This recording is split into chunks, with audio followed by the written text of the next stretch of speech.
বেঁচে গেছে। হ্যাঁ হ্যাঁ আসছি, অনেক লেট হয়ে গেল। জানি যাবা।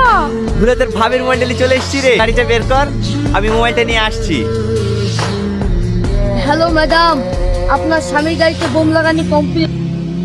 আপনি আধা ঘন্টার মধ্যে আপনার স্বামীর মৃত্যু খবর পেয়ে যাবেন। আমার ক্যাশটা রেডি রাখেন, আমি আসছি। স্যার দাঁড়িয়ে গেলেন যে, আসেন। হ্যাঁ হ্যাঁ চাবিটা আমাকে দাও। কেনে স্যার? আমি একাই চলে যাব, তোমাকে আজ যেতে হবে না, তুমি বাড়ি যাও। কেনে স্যার? আমি কি কোনো ভুল করেছি? আরে না না, তুমি কোনো ভুল করনি, বাড়ি যাও, আজকে আমি একাই যাব। কিন্তু স্যার, আজকের দিনটা তোমার ফ্যামিলিকে সময় দাও, ভালো থেকো। না মা, মধু, তুমি চলে গেলে আমি একটু তাকাও না। তো শোনা, একবার চোখটা খোলো না।